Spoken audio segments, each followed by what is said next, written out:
सोचिए, क्या सिर्फ एक धातु एक पूरा का पूरा साम्राज्य बना सकती है?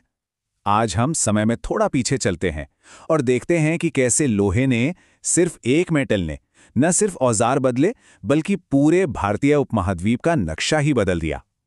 जंगलों को खेतों में बदला, छोटी छोटी बस्तियों को बड़े बड़े शहरों में और कबीलों को ताकतवर साम्राज्यों में। तो इस कहानी को हम 5 हिस्सों में समझेंगे। सबसे पहले बात करेंगे उस चिंगारी की, यानी लोहे की क्रांति की। फिर हम देखेंगे कि कैसे इसने गांवों की जिंदगी बदली, फिर कैसे शहर बसने लगे, व्यापार की एक पूरी नई दुनिया कैसे खुली, और आखिर में कैसे इन्हीं सब चीजों ने राजाओं और बड़े बड़े साम्राज्यों को जन्म दिया। तो चलिए शुरू करते हैं पहले हिस्से से। बात करते हैं उस मेटल की जिसने सब कुछ बदल दिया। जरा इस टाइमलाइन पर गौर कीजिए, बदलाव की रफ्तार देखिए। करीब 3000 साल पहले उपमहाद्वीप में लोहे का इस्तेमाल शुरू होता है और फिर सिर्फ 500 सालों के अंदर अंदर ही ये तकनीक इतनी फैल जाती है कि रोजमर्रा की जिंदगी पूरी तरह बदल जाती है। और हां, यही वो दौर है जिसकी कहानियां हमें संगम साहित्य में मिलती हैं, जो करीब 2300 साल पहले लिखा जाना शुरू हुआ था। इस दौर को महसूस करने के लिए चलिए कल्पना करते हैं। प्रभाकर नाम का एक लड़का है, वो एक लोहार की दुकान पर खड़ा है। आग की तपिश है, हथौड़े का शोर है और वो बस हैरान होकर देख रहा है कि कैसे लोहे के एक टुकड़े को पीट पीट कर एक औजार बनाया जा रहा है। उसे शायद अंदाजा भी नहीं है कि वही औजार उसकी पूरी दुनिया का नक्शा बदलने वाले हैं। और इसका असर बिल्कुल एक डोमिनो इफेक्ट जैसा था। देखिए, सबसे पहले आए नए और मजबूत औजार। लोहे की कुल्हाड़ियों से जंगल साफ करना आसान हो गया। लोहे के फाल वाले हल से जमीन की जुताई बेहतर हो गई। इसका नतीजा सीधी सी बात है, खेती बढ़ी, पैदावार बढ़ी। और फिर आया वो सबसे बड़ा बदलाव। इतिहास में पहली बार समाज के पास अपनी जरूरत से ज्यादा अनाज था, एक सरप्लस। लेकिन सिर्फ अच्छे औजारों से तो काम नहीं चलेगा, है ना? इतनी सारी खेती के लिए पानी भी तो चाहिए। तो इस सरप्लस को बनाए रखने के लिए पानी का मैनेजमेंट भी जरूरी था। और इसीलिए उस दौर में नहरें, कुएं, तालाब और यहां तक के आर्टिफिशियल झीलें भी बनाई गईं, ताकि बढ़ती आबादी का पेट भी भरे और खेतों की प्यास भी बुझे। तो सोचिए, जब लोगों के पेट भरे हो, जब उन्हें अगली फसल की चिंता ना हो, तो क्या होता है? समाज बदलता है और ज्यादा कॉम्प्लेक्स हो जाता है। तो चलिए अब अपने दूसरे हिस्से में चलते हैं और देखते हैं कि गांव की जिंदगी कैसी थी और ये नया सोशल स्ट्रक्चर कैसा दिखता था। तो ये टेबल हमें उस दौर के समाज की एक झलक देती है जो साफ तौर पर बटा हुआ था। अगर हम उत्तर भारत की बात करें तो सबसे ऊपर था गांव का मुखिया, जिसे ग्राम भोजक कहते थे। फिर आते थे छोटे किसान यानी गृहपति, और सबसे नीचे थे भूमिहीन मजदूर, दास कर्मकार। अब अगर हम दक्षिण भारत के तमिल इलाके में देखें तो वहां भी ढांचा कुछ ऐसा ही था, बस नाम अलग थे। बड़े जमींदार वेल्लल्लार कहलाते थे, आम हल चलाने वाले उनवार, और बिना जमीन वाले मजदूर कडेसियार या अधिमई।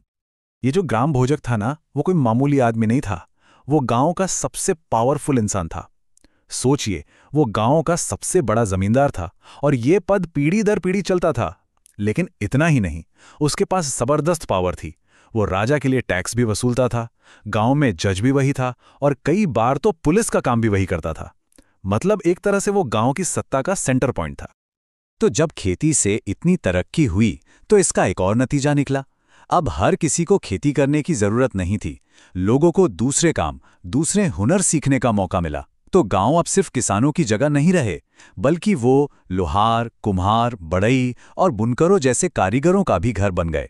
ये सब मिलकर समाज की नई नई जरूरतों को पूरा कर रहे थे। और जब गांव इतने तरक्की कर रहे थे तो इसका अगला कदम क्या होना था? शहर। बिल्कुल, ये गांव ही बड़े होकर शहर बने, जो उस दौर में कल्चर, धर्म और बिजनेस के बड़े हब बन गए। मथुरा इसका एक बेहतरीन एग्जाम्पल है।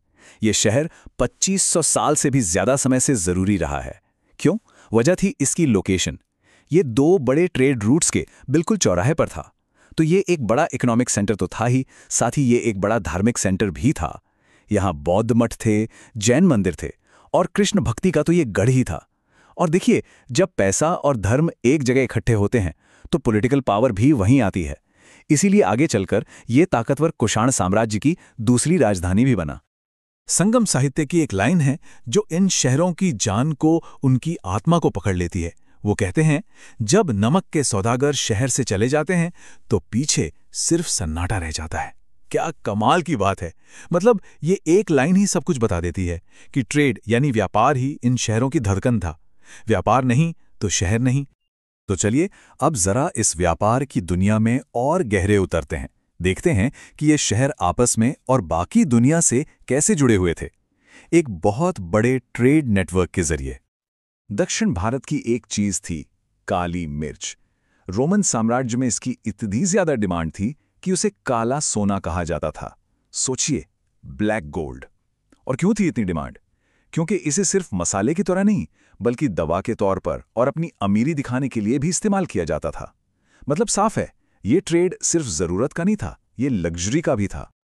अब इतने बड़े और कॉम्प्लेक्स ट्रेड को मैनेज करने के लिए कुछ खास ऑर्गेनाइजेशंस भी बनी जिन्हें श्रेणी कहा जाता था। ये एक तरह से क्राफ्ट्समैन और व्यापारियों की यूनियन या गिल्ड थी। इनका काम था ट्रेड को ऑर्गेनाइज करना, कच्चा माल खरीदना, नए लोगों को ट्रेनिंग देना और सबसे कमाल की बात, ये उस जमाने के बैंक की तरह भी काम करती थीं। लोग इनमें पैसा जमा करते थे और ये श्रेणियां उस पैसे को ट्रेड में इन्वेस्ट करती थीं। मतलब उस जमाने के हिसाब से एक बहुत ही सोफिस्टिकेटेड इकोनॉमिक सिस्टम था ये। चलिए एक बार फिर से कल्पना करते हैं, हम बेरीगाजा जैसे एक बिजी पोर्ट पर खड़े हैं। देखिए, एक तरफ जहाजों से क्या क्या उतर रहा है, वाइन, तांबा, सोने चांदी के सिक्के, ये सब बाहर से आ रहा है। और दूसरी तरफ हमारे यहाँ से क्या क्या जहाजों पर लद रहा है, हिमालय की जड़ी बूटियां, हाथी दांत, बेहतरीन कॉटन और सिल्क के कपड़े, परफ्यूम्स। ये सिर्फ सामान की लिस्ट नहीं है, ये उस दौर के एक ग्लोबल ट्रेड नेटवर्क की लाइव तस्वीर है। और ये सब सिर्फ कहानियों या किताबों में नहीं है, हमारे पास इसका पक्का सबूत है, जमीन के नीचे से निकला हुआ सबूत। दक्षिण भारत में अरिकामेडु जैसी जगहों पर जब खुदाई हुई तो वहां रोमन चीजों का खजाना मिला। रोमन मिट्टी के बर्तन, उनके लैंप्स, कांच का सामान, रत्न, ये सब चीजें चीख चीख कर बताती हैं कि दक्षिण भारत और रोमन दुनिया के बीच कितने गहरे ट्रेड कनेक्शन थे। तो अब सवाल ये उठता है कि खेती और व्यापार से जो इतनी दौलत आ रही थी, उसे कंट्रोल कौन कर रहा था? जाहिर है, जहां दौलत होती है वहां पावर भी आती है, और इसी पावर ने जन्म दिया ताकतवर राजाओं और बड़े बड़े राज्यों को। दक्षिण भारत में करीब 2300 साल पहले हमें मूवेंदर का जिक्र मिलता है। ये एक तमिल शब्द है जिसका मतलब है 3 सरदार। ये उपाधि थी चोल, चेर और पांडे राजाओं की। अब इनके बारे में एक मजेदार बात यह है कि ये रेगुलर टैक्स नहीं लेते थे, बल्कि इनकी पावर और दौलत का राज था गिफ्ट्स और भेंट। ये लोगों से तोहफे मांगते थे। ये एक ऐसा सिस्टम था जिससे लोग इनके वफादार भी बने रहते थे और इनकी तिजोरियां भी भरती रहती थीं। मूवेंदार के बाद आए सातवाहन, और इनके तो नाम में ही इनकी पावर का राज छिपा है। ये खुद को कहते थे दक्षिणा पथ के स्वामी। इसका मतलब है दक्षिण की तरफ जाने वाले रास्ते के मालिक। नाम से ही साफ है, ये लोग बहुत अच्छे से जानते थे कि असली पावर जमीन पर नहीं बल्कि उस जमीन से गुजरने वाले ट्रेड रूट्स पर कंट्रोल करने से आती है। जिसने रास्ता कंट्रोल किया उसने इलाका कंट्रोल किया। लेकिन ट्रेड रूट्स को कंट्रोल करने के जो सबसे बड़े मास्टर थे वो शायद कुषाण थे। आज से करीब 2000 साल पहले इन्होंने मशहूर सिल्क रूट के एक बहुत बड़े हिस्से पर कब्जा कर लिया, और उनका बिजनेस मॉडल बड़ा सिंपल लेकिन जीनियस था। वो व्यापारियों को लुटेरों से प्रोटेक्शन देते थे और इसके बदले में उनसे टैक्स और फीस वसूलते थे। नतीजा, बेहिसाब दौलत और पावर। तो इस पूरी कहानी में हमने क्या देखा?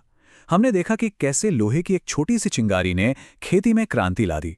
उस खेती ने गांवों और शहरों को जन्म दिया, और इन शहरों को जोड़ने वाले ट्रेड रूट्स ने बड़े बड़े साम्राज्यों को खड़ा कर दिया। पावर और पैसे का ये पूरा सिस्टम चीजों के इसी फ्लो पर टिका था।